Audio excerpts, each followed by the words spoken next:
234 தொகுதிக்கு வேட்பாளரை போட்டிருக்கோம். விஜய் ஏன் பிரச்சாரத்துக்கு போகலைன்னா அவருக்கு அதில் விருப்பம் இல்லை. இன்னைக்கு 3 நாள் தொடர்ந்து பிரச்சாரத்தை கேன்சல் பண்ணியிருக்காரு. தேர்தல் கமிஷனை கேன்சல் பண்ணாங்க. 4 மணிக்கு நீனே ரத்து பண்ணிட்டு போயிட்டேன். இப்போ கூட்டங்கள் சினிமா நடிகரை பார்ப்பதற்கு எப்போதுமே வரும். ஒரு முறை பார்க்கும்போது தான் ஈர்ப்பு, 2வது முறை பார்க்கும்போது சின்ன பாசம், 3வது முறை பார்க்கும்போது வராரு, 4வது முறை அவர் எப்போ பார்த்தாலும் வருவார். அவ்வளோதான். கமலுக்கு கூடாத கூட்டம் இல்லை, விஜயகாந்துக்கு கூடாத கூட்டம் இல்லை, ரஜினிக்கு கூடாத கூட்டம் இல்லை. நீங்கள் கூட்டத்தை சேர்க்கறதுக்காக சொல்லும் போது அந்த கூட்டங்கள் நீங்களே அதை என்ன சொல்லிங்கன்னா கூட்டம் வரும். 1 மந்த்துக்கு முன்னாடி எல்லா கட்சியும் அந்த டேட்டாஸ் கொடுத்துருவாங்க. இங்கே தொகுதி போகிறோம், இந்த டைம் டு இந்த டைமு அப்படின்னு கொடுப்பாங்க. விஜய் கட்சியில் மட்டும் என்ன பண்ணாங்கன்னா 2 நாளைக்கு முன்னாடி தான் பர்மிஷன் கேட்குறது. அப்போ ஆல்ரெடி கேட்டிருப்பாங்க இல்லையா, எடப்பாடி அவர்களோ முக ஸ்டாலின் அவர்களோ இல்லை சீமான் அவர்களோ கேட்டிருப்பாங்க இல்லையா. அப்போ ஒரே டைமில் வரும்போது அதை ரிஜெக்ட் பண்ண தானே செய்வாங்க. இங்கே மட்டும் இல்லை, அவர் புதுக்கோட்டை போகும்போதும் அந்த 2:30 மணிக்கு அவர் கொடுத்த டைமை தாண்டி போனதுனால அங்கேயுமே அவர் பேசலை. அது காரணம் என்னென்னா, விஜய் மேலே நம்ம தப்பு சொல்ல முடியாது. என்னென்னா அவர் ரொம்ப சென்சிட்டிவாகவே இருந்துட்டார். அது இதெல்லாம் புதுசாக இருக்கிறனால அவருக்கு அதை பெருசாக பேலன்ஸ் பண்ண முடியல. இன்னும் அவர் அவர் கட்சியினருக்கே பெரிய லெவலில் ஒன்றும் பிரச்சாரம் பண்ணலை. எடப்பாடி அவர்கள் போல் முக ஸ்டாலின் முதல்வர் போல் எல்லா இடத்துக்கும் போகணும். இப்போ உதயநிதி போகலையா, 9:30 வரைக்கும் பிரச்சாரம் பண்ணுறாங்க. இன்னொரு 1 வீக் தான் இருக்குது. போனால் இன்னொரு 30 தொகுதி போவார். அப்போ 234 60 தொகுதி தான் அவரால் போய் பிரச்சாரமே பண்ண முடியும். பட் ஆனால் இந்த தேர்தல் விஜய்க்கு கம்ஃபர்டபுளாக இருக்காது. இந்த தேர்தல் அவர் ஒருத்தருடைய வாக்கு வங்கியை பிரிக்கிறார். அது அதிமுகவா திமுகவா என்பது மட்டும்தான் கேள்வி. இதெல்லாம் பார்த்து மக்கள் யாருக்கு ஓட்டு போடுறது, யார் கொடுக்குறது அதிகமாக வருதுன்றது கூட குழப்பத்திலே இருக்கிறாங்க. ஒரு பக்கம் விஜய் இலவசமே கொடுக்க மாட்டேன்னு சொல்கிற சீமான், ஒரு பக்கம் வாரி வாரி இலவசத்தை வழங்குற 3 கட்சிங்க. இதில் யார் பரிதாபத்துக்குரிய மக்கள் அப்படின்னா மக்கள் தான். இன்னும் இப்போ தேர்தல் அறிக்கை என்னென்ன கொடுத்துருக்காருன்னு தெரியல, இன்னும் பார்க்கல. இது வரைக்கும் கொடுத்தது தான் நம்ம பேசிகிட்டு இருக்கோம். பட் இந்த தேர்தல் அவருக்கே நல்லா தெரியும். நம்ம பெரிய லெவலில் வெற்றி பெற முடியாது. பட் ஆனால் யாரையோ ஒரு ஆளை கொலாப்ஸ் பண்ணலாம். 230 தொகுதியிலையுமே டெபாசிட் மொத்த பேரும் வாங்குறாங்களா, இல்லை எத்தனை பேர் வாங்காமல் போகிறாங்க அப்படின்றது. 6 மந்த்து பேக் இதே தொகுதி சீரமைப்பு அப்படின்னு ஒரு கான்செப்ட் கொண்டு வந்தாங்க. செய்ய போகிறோன்னும் போது அப்போவே பெரிய லெவலில் அது எதிர்ப்பு இருந்தனால அதை சைலண்ட் ஆச்சு. இப்போ தேர்தல் எல்லா கட்சியும் அந்த தேர்தலில் பரபரப்பாக இருப்பாங்க. இப்போ ஈஸியாக அதை இம்ப்ளிமெண்ட் பண்ணிடலாம் அப்படின்னு ஒரு ஐடியாவில் வராங்கன்னு சொன்னனால திமுக அதை ஸ்பெல் பண்ணி உடனே எதிர்க்குது. திமுக மட்டும் எதிர்க்கக்கூடிய விஷயம் அல்ல, அது நல்லா இங்கே உள்ள கட்சி அனைத்து கட்சியும் இதை எதிர்க்கணும். ஏன்னா நாளைக்கு தமிழகத்தில் இருக்கக்கூடிய முக்கிய பிரதித்துவத்தை இது குறைக்கிறதுக்கான ஒரு செயல்.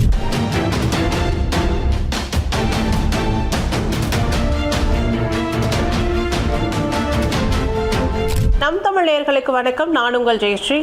இன்றைக்கு அரசியல் குறித்த விவாதங்களை பற்றி தெளிவாக பேசுறதுக்காக நம்மளுடைய மூத்த பத்திரிகையாளர் காதர் வந்திருக்காரு. வணக்கம் சார். வணக்கம்மா. எப்படி இருக்கீங்க? நல்லா இருக்கம்மா. நீ எப்படிமா இருக்க? நான் நல்லா இருக்கேன் சார். சொல்லுமா, என்னம்மா? இன்னைக்கு விஜய் பிரச்சாரம் சூடு பிடிக்கிற நிலைமையில இருக்கு அப்படின்ற மாதிரி பேசிட்டு இருந்தாங்க. ஆனால் இப்போ கொஞ்ச நாளாக அந்த பக்கமே போறதில்லை அப்படின்ற மாதிரி வேட்பாளர்கள்லாம் மன வேதனையில் இருக்க மாதிரியான கம்ப்ளைண்ட்ஸ்லாம் வந்துட்டு இருக்கு. எந்த வேட்பாளர்கள்? அதாவது திருச்சி, பெரம்பூர்ல அவர் நிற்கிறாரு. மற்ற 234 தொகுதியில இன்னும் கொஞ்சம் பேலன்ஸ் இருக்கு இல்லையா? ஏன்னா அவர் கிட்டத்தட்ட 2 வருஷம் ஆச்சு அரசியலுக்குள்ள ஆனா இன்னும் 30 இடங்கள்ல கூட முழுசா பிரச்சாரம் பண்ணல அப்படின்ற மாதிரியான கம்ப்ளைண்ட்ஸ் இருக்கு. ஸோ இதை பத்தி என்ன நினைக்கிறீங்க? அவங்களோட 2 தொகுதி என்ன நிலைமையில இருக்கு, பிளஸ் மற்ற இடத்துலலாம் வெற்றி வாய்ப்புகள் எந்த அளவுக்கு இருக்கு? விஜய் பத்தி பேசணும் அப்படின்னா நீங்களே சொல்லிட்டீங்க, 30 இடங்களுக்கு கிட்ட தான் போயிருக்காரு பிரச்சாரத்துக்கு, மற்ற தொகுதிக்கெல்லாம் போகல அப்படின்னு சொல்லும்போது எடப்பாடியாரை நீங்கள் கணக்கு பண்ணிங்கன்னா முதல்ல அவர்கிட்ட ஆரம்பிப்போம். கிட்டத்தட்ட கடந்த செப்டம்பர் மாதமே எடப்பாடி அவர்கள் பிரச்சாரத்தை ஆரம்பிச்சிட்டார். அவர் கோயம்புத்தூரில் ஆரம்பித்தார். தேர்தல் தேதியெல்லாம் அறிவிக்கிறது முன்பே கிட்டத்தட்ட ஒரு 7 மாதம் ஆச்சு. முதல்வர் அவர்கள் கிட்டத்தட்ட ஜனவரிக்கு முன்னாடியே பிரச்சாரத்தை ஆரம்பிச்சிட்டார். அப்போ இவங்களாம் அந்த அரசியல் புலமை பெற்றவர்கள், அனுபவம் பெற்றவர்கள். நம்ம தேர்தலுக்கு மட்டும் போய் வாக்காளர்கிட்ட பேசினா எடுபடாது. நம்மளுடைய சாதனைகளையும் நம்ம என்ன செய்ய போகிறோமோன்றத முன்கூட்டியே போகணுன்றத அந்த களத்தில் போய் நிற்காதான் தான் நமக்கு ஓட்டு வங்கி நம்மக்கிட்ட இருக்கும் அப்படின்றத 2 பேருமே அறிந்தவர்கள். சீமான எடுத்துக்கிட்டாலும் தேர்தல் தேதி அறிவிப்பதுக்கு முன்பே வேட்பாளர் அறிவிப்பார் எப்போதுமே. அதே போல் அவர் ஒரு இதில் 117 போட்டு வேட்பாளர் அறிவித்து அவரும் நிறைய மீட்டிங் பேசிகிட்டு இருக்கார். விஜய் நீங்கள் எடுத்துக்கிட்டிங்கன்னா இந்த 2 ஆண்டுகளில் 2 மாநாடு, ஒரு 2 பொதுக்கூட்டம், அதுக்குள்ளே கட்சிக்குள்ளே ஒரு மீதிலாம் ரோட் ஷோ. நாகப்பட்டினம், திருச்சி, கரூர் இப்படி நம்ம எடுத்துக்கிட்டோம்னா வேலூர் எல்லாமே ரோட் ஷோ. கரூருக்கு அப்புறம் ரோட் ஷோ பெருசாக கொடுக்கல அவருக்கு பர்மிஷனு. இதுதான் இதில் 234 தொகுதிக்கு வேட்பாளரை போட்டிருக்கோம். விஜய் ஏன் பிரச்சாரத்துக்கு போகலைன்னா, விஜய்க்கு வந்து 6 மணிக்கு மேலே பிரச்சாரம் பண்ணக்கூடிய சூழலே இல்லைன்னா அவருக்கு அதில் விருப்பம் இல்லை. விருப்பம் இல்லைன்றது எப்படி சொல்கிறீங்க? அவர் வந்து நிறைய இடத்துல சொல்லியிருக்காரு, எனக்கு வந்து தேர்தல் அதிகாரியிடமிருந்து பிரச்சனை வருது, ஆளும் கட்சியிடம் பிரச்சனை வருது, பொதுக்கூட்டத்தில் நிறைய பிரச்சனைகள் வருது, நான் போகிற இடத்துல வந்து குழி தோண்டி வச்சிருக்காங்கன்ற பிரச்சனை வருது. அது வந்து அவருடைய அறியாமையில் பேசுறது. அதாவது இன்னைக்கு 3 நாள் தொடர்ந்து பிரச்சாரத்தை கேன்சல் பண்ணியிருக்காரு. தேர்தல் கமிஷனாக கேன்சல் பண்ணாங்க, போலீஸாக ரத்து பண்ணாங்க. 4 மணிக்கு நீனே ரத்து பண்ணிட்டு போயிட்டேன், திடீர்னு சொல்லாமல் கொள்ளாமல். அப்போ இதுக்கெல்லாம் யாரு? மக்கள் கூட்டம் வந்து பின்னாடி கொஞ்சம் பெருந்திரளா வரதுனால கூட்டம் வரதாமா செய்யும். கூட்டம் வரதான் செய்யும். பயந்தான் அரசியல் இருக்கக்கூடாது. கூட்டம் உன்னை பார்க்கறது தான் கூட்டம். கரூர் சம்பவம் மாதிரி நடந்துருமோன்ற பயத்தினால பயனா வீட்டிலே இருக்க வேண்டியதானே, ஏன் அரசியலுக்கு வரீங்க? நான் என்ன சொல்கிறேன், பயந்தீங்கன்னா வீட்டில் இருங்க. அரசியல் உங்களுக்கு லாய்க்கப்படாது. உங்களை பார்க்கறதுக்கு மட்டும்தான் அந்த கூட்டம் வருது, உங்கள் பேச்சை கேட்கறதுக்கு வரல. அதை முதல்ல விஜய் வந்து ஃபைண்ட் அவுட் பண்ணும். ஓகேங்களா? அந்த கூட்டம் வரதான் செய்யும். அது உதயநிதிக்கு வரலையா? இப்போ லேட்டஸ்ட்டாக ஒரு நடிகை வந்திருந்தாங்க மதுரைக்கு. எவ்வளோ கூட்டம் வந்ததுன்னு தெரியுமா? கிட்டத்தட்ட அன்னைக்கு கூட்டினது மட்டும் 62,000 பேர்னாங்க. அப்போ கூட்டங்கள் வந்து சினிமா நடிகரை பார்ப்பதற்கு எப்போதுமே வரும், அதில் மாற்றுக்கிறதே கிடையாது. விஜய்க்கு கொஞ்சம் அதிகமாக வரும். ஏன்னா அவர் ஒரு மாஸ் ஹீரோன்னு அவரே சொல்லிக்கிறனால முதல் முறை பார்க்குறதுக்கு எப்போதுமே அந்த கூட்டங்கள் வரும். அப்போ மற்ற வேட்பாளர்கள் அப்புறம் தலைவர்களுக்கெல்லாம் கூட்டம் வரது இல்லையா சார்? எல்லாருக்கும் தான் வருது, கூட்டம் பார்க்குறதே இல்லையா? இல்லைம்மா, ஒன்றையும் நல்லா தெரிஞ்சுங்க. முதல் முறை ஒரு இடத்துக்கு நீ போகிற அப்படின்னா, எக்ஸாம்பிள் உனக்கு நான் எப்படி சொல்லணும்னா, திரிசாவோட ஒரு கல்யாணத்துக்கு போகும்போது அவர் வண்டி பின்னாடி எவ்வளோ பேர் வந்தாங்க? எவ்வளோ பேர் வந்தாங்க? இல்லை சார், எனக்கு தெரியல. யாருமே வரல. ஏன்னா அவர் போடுற அதே மாதிரி அவர் வீட்டிலேருந்து மகாபலிபுரத்தில் நடக்கிற கூட்டத்துக்கு அந்த ஹோட்டலுக்கு போவார். எவ்வளோ வண்டி பின்னாடி வச்சு நீ பார்த்துருக்க? கிடையாது. திட்டமிட்டு நீங்கள் சொல்லலை அப்படின்னா அந்த கூட்டங்கள் வருவதில்லை. நீங்கள் கூட்டத்தை சேர்க்கறதுக்காக அங்கே சொல்லும் போது அந்த கூட்டங்கள் வருது. நீங்களே அதை என்ன சொல்லிங்கன்னா, கூட்டம் வரும். ஆனால் மற்ற ஆளுங்கள்லாம் எப்படின்னா, இப்போ ஒரு எக்ஸாம்பிளுக்கு வந்து பெரம்பூர் ரயில்வே ஸ்டேஷன் கிட்ட எடப்பாடி அவர்கள் பேசுகிறாருன்னு வைங்க. அங்கே ஒரு 5,000 பேர் 10,000 பேர் கூட்டிட்டான். அவர் பேசும்போது எல்லாம் இருக்கிறான்னு வச்சுங்க. அவர் பேசி முடித்தோன்னே என்ன ஆகுனா, அந்த 10,000 பேரும் அங்கேருந்து போயிடுவான். அங்கேருந்து என்ன பண்ணுவான், அவன் வேலையை பார்க்க போயிடுவான். அதே இடத்துல விஜய் பேசும்போது அதே 10,000 to 15,000 பேர் கூடினாங்கன்னா, அடுத்து விஜய் பேசுகிறது வேசர்பாடின்னு வச்சுங்களேன். அங்கேருந்து ஒரு 4 கிலோமீட்டர் பெரம்பூர்லேருந்து. இந்த கூட்டம் என்ன பண்ணுன்னா, அந்த விஜய் வண்டி பின்னாடியே அந்த 15,000 பேர் வரான்.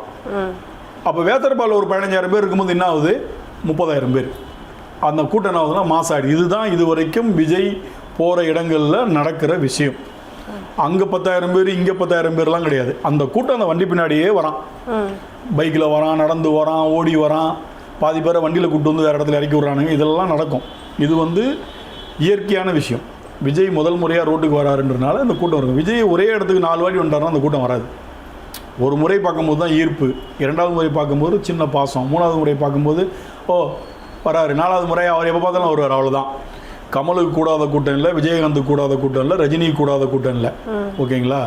முதல் முறை வரும்போது ஒரு இடத்துக்கும் அந்த கூட்டம், இவர் ஒரு திரை நடிகர்ன்ற போது அந்த பாசத்தில் அன்பில் வரதான் செய்வாங்க. அதை வச்சே நம்ம வந்து டிசைட் பண்ண முடியாது. இப்போ இவர் வந்து நேற்று கூட பார்த்தீங்கன்னா புருஷவாக்கத்தில் பிரச்சாரத்துக்கு போகும்போது வேறு தெருவுக்குள்ளே போயிட்டார். டைம் இல்லை, திரும்பி கேன்சல் ஆகிடுச்சு. இவங்களுக்கு ஒரு திட்ட மதிப்பீடுலே இல்லை. ஏன்னா அவங்க யாருக்குமே அரசியல் அறியாமையில் இருக்காங்க. அரசியல்னால் ஒரு பெரிய சாதாரண விஷயம் கிடையாது. எல்லாருமே பார்த்தீங்கன்னா ஒரு மாதத்துக்கு உண்டான ஷெடியூலை கொண்டு போய் தேர்தல் கமிஷனை கொடுத்து பர்மிஷன் கேட்குறாங்க. இவங்க மட்டும்தான் 4 கழிச்சு பொண்ணை இன்னைக்கு கொடுப்பாங்க. அப்போ ஏற்கனவே அந்த டேட்டில் அந்த இடத்துல வேறு ஒரு தலைவர் வரனா எப்படி கொடுப்பான்? கிளாஷ் ஆகும்ல. அதை உடனே இவங்க என்ன பேசுகிறதுனா, தேர்தல் கமிஷன் திமுகவோட சேர்ந்து எங்களுக்கு கொடுக்கல. 1 மந்த்துக்கு முன்னாடி எல்லா கட்சியும் அந்த டேட்டாஸ் கொடுத்துருவாங்க. இங்கே தொகுதி போகிறோம், இந்த டைம் டு இந்த டைமு அப்படின்னு கொடுப்பாங்க. விஜய் கட்சியில் மட்டும் என்ன பண்ணாங்கன்னா 2 நாளைக்கு முன்னாடி தான் பர்மிஷன் கேட்குறது. அப்போ ஆல்ரெடி கேட்டிருப்பாங்க இல்லையா, எடப்பாடி அவர்களோ மு.க. ஸ்டாலின் அவர்களோ இல்லை சீமான் அவர்களோ கேட்டிருப்பாங்க இல்லையா. அப்போ ஒரே டைமில் வரும்போது அதை வந்து ரிஜெக்ட் பண்ண தானே செய்வாங்க. இங்கே மட்டும் இல்லை, அவர் புதுக்கோட்டை போகும்போதும் அந்த 2:30 மணிக்கு அவர் கொடுத்த இந்த டைமை தாண்டி போனதுனால அங்கேயுமே அவர் பேசலை, போயிட்டார். அவர் வந்து 4 to 2 மணிக்கு ஆரம்பிக்கிறாருன்னா அந்த 4-4:30 அவர் வந்து ஒரு மாதிரி ஆயிடுறாரு, உடனே முடிச்சுட்டு போகணும். அது காரணம் என்னென்னா, விஜய் மேலே நம்ம தப்பு சொல்ல முடியாது. என்னென்னா அவர் ரொம்ப சென்சிட்டிவாகவே இருந்துட்டார். ஃபுல் ஏசி, கம்ஃபர்டபுளாகவே அவருக்கு இந்த வெயிலெலாம் புதுசு. ஷூட்டிங் ஸ்பாட்டில் கூட 2 பக்கமும் ஏர் கூலர் தான் இருக்கும், அப்படி தான் நடிச்சிருப்பார். அது இவருக்கு இதெல்லாம் புதுசாக இருக்கிறனால அவருக்கு வந்து அதை பெருசாக பேலன்ஸ் பண்ண முடியல. இன்னும் அவர் வந்து அவர் கட்சியினருக்கே பெரிய லெவலில் ஒன்றும் பிரச்சாரம் பண்ணலை. சில தொகுதிகள் போகிறாரு, கேன்சல் ஆகிடுது, இல்லை அவரே கேன்சல் பண்ணிடுறாரு, இல்லை டைம் இல்லாமல் போயிடுது. இன்னும் அவர் பெரம்பூர் தொகுதிக்கு ஒரு முறை தான் வந்தார்னு நினைக்கிறேன், சரியான ஞாபகம் இல்லை. திருச்சிக்கு இன்னும் சரியாக போன மாதிரி கூட எனக்கு தெரியல. பட் ஆனால் அவர் எல்லா தொகுதிக்கும் போகணும். எடப்பாடி அவர்கள் போல், முக ஸ்டாலின் முதல்வர் போல் எல்லா இடத்துக்கும் போகணும். இப்போ உதயநிதி போகலையா, 9:30 வரைக்கும் பிரச்சாரம் பண்ணுறாங்க. இவர் அந்த ஷெடியூலில் பண்ணால் மட்டும்தான் இந்த 234 தொகுதியை இவரால் கவர் பண்ண முடியும். இவர் மத்தியானம் 2-4 மணிக்கு முடித்தாருன்னா இன்னொரு 1 வீக்கு தான் இருக்குது. போனால் இன்னொரு 30 தொகுதி போவார். அப்போ 234 60 தொகுதி தான் அவரால் போய் பிரச்சாரமே பண்ண முடியும். அப்போ மீதி தொகுதியெலாம் என்ன வருது? அதனால் இவருடைய அரசியல் வந்து யாருடைய ஆலோசனையில் இப்படி நடக்குதுன்னு தெரியல. பட் ஆனால் இந்த தேர்தல் வந்து விஜய்க்கு கம்ஃபர்டபுளாக இருக்காது. இந்த தேர்தல் வந்து அவர் ஒருத்தருடைய வாக்கு வங்கியை பிரிக்கிறார். அது அதிமுகவா திமுகவா என்பது மட்டும்தான் கேள்வி. பட் ஆனால் பிரிக்கிறார். இவர் 31 வரை இந்த அரசியலை தொடர்ந்தால் பிரகாசமான எதிர்காலம் இருக்குது விஜய்க்கு. 31 வந்து வேறு லெவலில் இருப்பார். இன்றைக்கி இருக்கிற ரசிகர்கள்லாம் அன்றைக்கி தொண்டர்களாக மாறி இருப்பான். இன்னொரு 5 வருஷம்னும் போது இன்றைக்கி 20 வயது பையனாக இருக்கிறவன் 25 வயசு பையனாக ஆகிடுவான். 25 உள்ளவன் 30 ஆகிடுவான். 30 உள்ளவன் 35 ஆகும்போது அந்த பக்குவம் வந்துடும். இந்த மாதிரியான விஷயங்கள்லாம் இருக்காது. அதுதான் என்னுடைய கருத்து விஜய்க்கு. ஓகே. இப்போது சீமான் வந்து தேர்தல் அறிக்கையில் போலீஸ்க்கெல்லாம் வந்துட்டு ஒரு 1000 rupees மந்த்லி அப்படின்ற மாதிரி அவங்களுக்கு ஒரு நலத்திட்ட உதவிகள் அந்த மாதிரி வந்து சொல்லியிருந்தாரு. அதே மாதிரி நேற்று இன்று வந்து தேர்தல் அறிக்கையை வந்து தாவேக தலைவர் விஜய் வந்து வெளியிட்டிருக்காங்க. அதுலேயும் வந்து சேம் அதே மாதிரி இருந்திருக்கு. போலீஸ்க்கு வந்துட்டு காவல்துறைக்கு வந்து, அதாவது காவலாளர்களுக்கு 1000 ரூபாய் ஆஃப், இந்த மாதிரி பெண்களுக்கு தனி அதெல்லாம் சொல்லியிருக்கிறாரு. பட் வந்து அவங்கள பார்த்து காப்பி அடிக்கிறாங்க. காப்பி தான். அதாவது விஜய் இதுக்கு முன்னாடி என்னன்னா டிஎம்கே ஏடிஎம்கே மாற்றி காப்பி அடிச்சுட்டு இருந்த மாதிரி இருந்தது. இப்போ வந்து என்டிகே கூட டிவிகே வந்து காப்பி அடிக்கிற மாதிரி. இப்போ அவர் எல்லாத்துலேயுமே டச் பண்ண தான் செய்கிறார். சுயமாக பெரிய தேர்தல் அறிக்கை இன்னும் அவர்கிட்ட வந்து வரல. ஓகேங்களா. ஏற்கனவே 2000 ரூபா கொடுத்தா 2500 திமுக திட்டத்தை. அப்புறம் பஸ்ஸு தமிழ்நாடு ஃபுல்லாக ஃப்ரீனாரு. அது வேளாண் நிலத்துக்கு 5 ஏக்கருக்கு மேலே உள்ளவங்களுக்கு தள்ளுபடினாரு. இப்போ தான் அறிவிக்கும் போது 5 ஏக்கருக்கு மேலே உள்ளவங்களுக்கு 50% தள்ளுபடினாரு. சாதாரண விவசாயி ஒருத்தன் வந்து 1 ஏக்கர்லாம் வச்சுருக்க மாட்டான். மினிமம் 5 ஏக்கர் 6 ஏக்கருக்கு கம்மி அந்த விவசாயம் வச்சுருக்க மாட்டாங்க. ஏன்னா ஒரு நெல் சாகுபடின்னு போடும்போதுமே 3 ஏக்கரில் போட்டேன் நெல், 2 ஏக்கரில் போட்டேன்னு தான் சொல்லுவாங்க. அப்போ அந்த திட்டமே வந்து பிசுபிசுத்து போயிடும். ஏன்னா இப்போ மினிமம் 5 ஏக்கருக்கு மேலே உள்ளவங்களுக்கு கடன் தள்ளுபடி இல்லைன்ற மாதிரி ஒரு கான்செப்ட் ஆகிடுது இல்லையா. அதனால் அந்த டைமில் அது பெருசாக பேசப்படலை அவர் சொன்னது. ஆனால் இவர் சொல்கிற இந்த தாலிக்கு தங்கம், மாமன் சீரு இதெல்லாம் பார்த்தீங்கன்னா ஒரு வருஷத்துக்கு, அதாவது ஒரு மாதத்தில் வந்து ஒரு டேட்டா பேஸ் சொல்கிறாங்க 10 லட்சம் குழந்தைகள் பிறக்குதுன்றாங்க. ஓகேங்களா. அதே போல் வந்து தாலிக்கு தங்கம் கல்யாணமும் அதே மாதிரி ஒரு ஆவரேஜ் இருக்குன்றாங்க. அப்போ இதை நீங்கள் கோடிட்டு பார்த்தீங்கன்னா கணக்கு பண்ணிங்கன்னா ஒரு வருஷத்துக்கு எத்தனை லட்சம் டன்னு தங்கம் தேவைப்படுது. இதெல்லாம் பாசிபிலிட்டியே கிடையாது. இப்போ நான் முன்னாடி ஒரு கவர்மெண்ட்டோட ஸ்கீம் ஒன்று இருந்துச்சு சார். கல்யாணம் பண்ணிட்டு போகிறவங்களுக்கு, அதாவது வீட்டில் முதல் பெண் குழந்தையோ இல்லை 2வது பெண் குழந்தையோ அந்த மாதிரி இருக்கவங்களுக்கு ஒரு 1/2 சவரன் தாலி, அப்புறம் வந்து 50,000 பணம் அதிமுகவில் கொடுத்தாங்க. அது கரெக்டாக. அதுக்கு வந்து சில சட்டத்திட்டங்கள் வச்சுருப்பாங்க. அந்த கஷ்டப்படுறவங்க, படித்த பெண்கள், 10வது படிச்சிருக்கணும், அது ஒரு ஸ்லாப் மாதிரி வச்சுருப்பாங்க. எல்லாத்துக்கும் கொடுக்காம 10வது படிச்சிருக்கிற பெண்களுக்கு இது அப்படின்னும் போது அந்த பெண்களை வந்து படிக்க வைக்கிறதுக்கான ஒரு தூண்டுதல் அதில் இருக்குது. இப்போ நிறைய பேர் பார்த்தீங்கன்னா 6-7வதுலேயே பெண்கள் நிறைய பேர் படிக்காமல் வேலைக்கு போயிருப்பாங்க. அப்போ மினிமம் ஒரு 10லேருந்து 12வது வரைக்கும் படிச்சிருந்தா அவங்க கல்யாணம் பண்ணும்போது நாங்கள் இது கொடுக்குறோம் போது அந்த படிப்பு அறிவும் அந்த பெண்களுக்கு சேரும் இல்லையா. அந்த மாதிரி அதை அறிவிச்சிருந்தாங்க. அந்த மாதிரி அவங்க கொடுக்கவும் செஞ்சாங்க. இவங்க அதை கொஞ்சம் மாற்றிட்டாங்க. திமுகவில் கொஞ்சம் மாற்றி வேறு மாதிரி அதை கொடுத்துட்ருக்காங்க. இப்போ இந்த தேர்தலில் அவங்க 10,000 ரூபானாங்க, அவங்க 8,000 ரூபாய்க்கு கூப்பன் சொல்லியிருக்கிறாங்க. அவங்க ஃப்ரிட்ஜு சொல்லியிருக்கிறாங்க. கடும் போட்டி தான் போயிட்டுருக்கு. இதெல்லாம் பார்த்து மக்கள் யாருக்கு ஓட்டு போடுறது, யார் கொடுக்குறது அதிகமாக வருதுன்றது கூட குழப்பத்திலே இருக்கிறாங்க. ஒரு பக்கம் விஜய் இலவசமே கொடுக்க மாட்டேன்னு சொல்கிற சீமான், ஒரு பக்கம் வாரி வாரி இலவசத்தை வழங்குற 3 கட்சிங்க.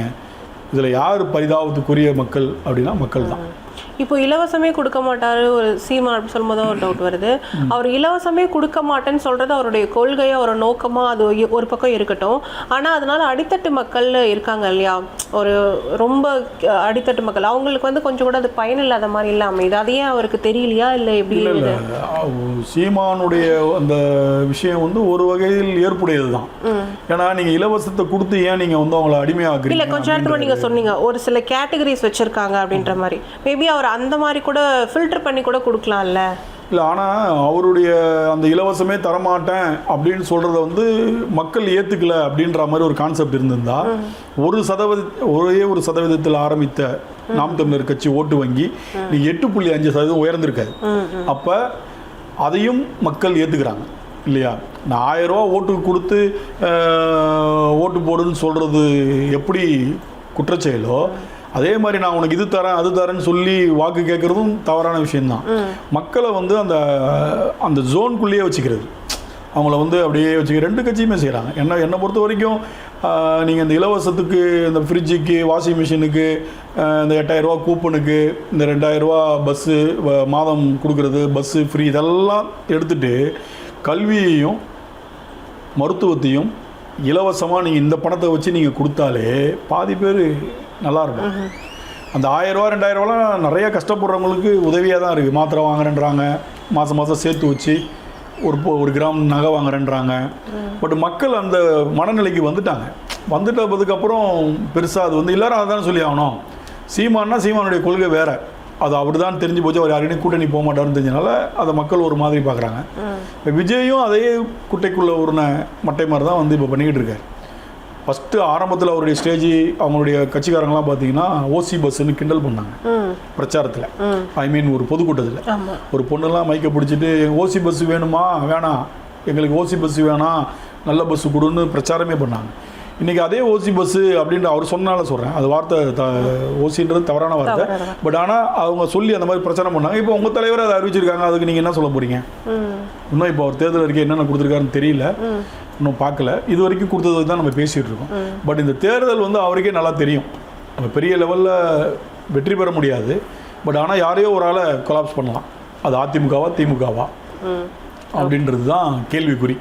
4ஆம் தேதி தெரிஞ்சிடும் விஜய் எவ்வளோ ஓட்டு வாங்குறாரு, யாரை பாதிச்சிருக்காரு இல்லை யாரை பாதிக்கலை, இல்லை அவரே எவ்வளோ இடத்துல டெபாசிட் வாங்குறாரு. 234 தொகுதினா ஒரு 234 தொகுதியிலையுமே டெபாசிட் மொத்த பேரும் வாங்குறாங்களா, இல்லை எத்தனை பேர் வாங்காமல் போகிறாங்க அப்படின்றது இருக்குது. இப்போ வந்து திமுக வந்து ஒரு போராட்டம் ஒன்று பண்ணிட்டு இருக்காங்க, தொகுதி மறுசீரமைப்பு போராட்டம். அதை எதிர்த்து நாங்கள் பண்ணுறோம் அப்படின்னு சொல்லிட்டு, அதனுடைய நோக்கம் என்னவா சார்? அதாவதுமா தொகுதி மறுசீரமைப்புன்றது சென்ட்ரல் கவர்மெண்ட் கொண்டு வர போகிறாங்கன்னு ஒரு விஷயம் பரவலாக போயிட்டு இருக்கு. ஒரு டாக்கு நாளை மறுநாளோ பாராளுமன்றத்தில் வாக்கெடுப்பு மூலமாக ஏதோ செய்ய போகிறாங்கன்ற மாதிரி ஒரு டாக் ஒன்றும் அதிகாரப்பூர்வமாக தெரியல. ஆனால் இவங்க ஏதோ ஸ்மெல் பண்ணனால அதை இப்போவே இது பண்ணுறாங்க. ஏற்கனவே ஒரு 6 month பேக் வந்து இதே தொகுதி சீரமைப்பு அப்படின்னு ஒரு கான்செப்ட் கொண்டு வந்தாங்க.